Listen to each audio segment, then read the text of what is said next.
अस्सलाम वालेकुम दोस्तों, जाहिद आपकी खिदमत में आपका होस्ट एक नई वीडियो के साथ हाजिर है। आप देख रहे हैं हेल्प हाउस।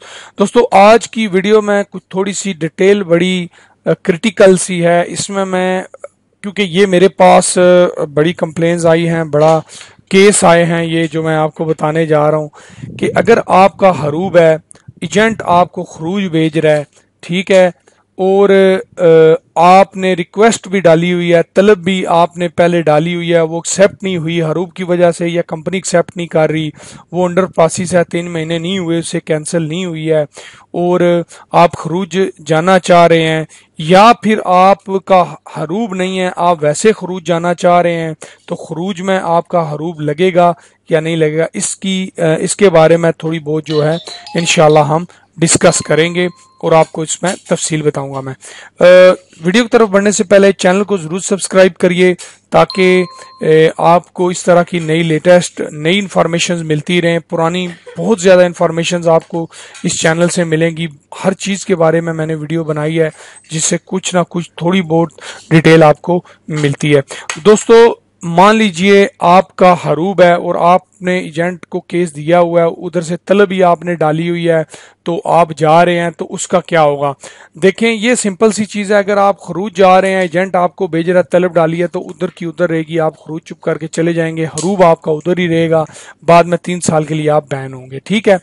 लेकिन अगर आपका तलब आपने डाली है, तलब आपकी होगी एक्सेप्ट, इकामा अभी तक आपने नई कंपनी का नहीं बनाया, लेकिन तलब सिस्टम एक्सेप्ट हो गई है कि आपकी कंपनी का वो नाम आ रहा है जहां आपने मतलब तनाजुल करवाया है, तो आपका कफील आपको हरूब भी दे देगा, याद रखिएगा। लेकिन वो हरूब हो जाए तो कोई मसले की बात नहीं है, क्योंकि वो हरूब कैंसिल हो जाता है। वो हरूब आपकी नई कंपनी कैंसिल करवा के इकामा बनवा लेती है, क्योंकि एक्चुअली आप उसके एम्प्लॉय हो चुके होते हैं। अगर इकामा प्रिंट हुआ होता तो वो पुराना ना दे सकता, लेकिन इकामा प्रिंट नहीं होता तो पुराना दे सकता है, लेकिन उससे कोई आपको इफेक्ट नहीं होगा, नुकसान नहीं होगा। ये काफ़ी लोगों के साथ केस हो चुका है, मेरे पास इसकी मतलब है कंप्लेंट्स आई थी, और अल्हम्दुलिल्लाह उन बंदों का मसला बाद में हल हो गया था। इसलिए मैं आपको इतने कॉन्फिडेंस के साथ ये बात बता रहा हूँ।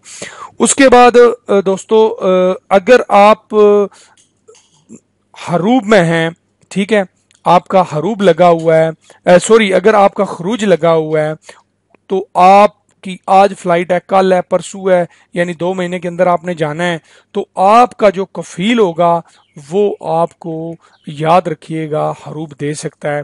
उसमें कोई बड़ी बात नहीं है, उसने ही बेशक खरूज लगवाया है, वो आपको दे सकता है कि ये भाग गया है मुझसे, दूसरी जगह से कहीं से इसने खरूज लगवाया है, ये है वो है। अगर कफील ने नहीं लगाया तब तो इसको हरूब दे। लेकिन अगर आप निकल जाते हैं तो फिर कोई इतना इशू नहीं है, बाद में भी वो आपको मतलूब ये इस तरह कर सकता है, ब्लैक लिस्ट कर सकता है कि ये वापस ना आने पाए। लेकिन वो बहुत कम होता है, जब आप खरूज चले जाते हैं तो बहुत कम इस तरह के केसों में होता है।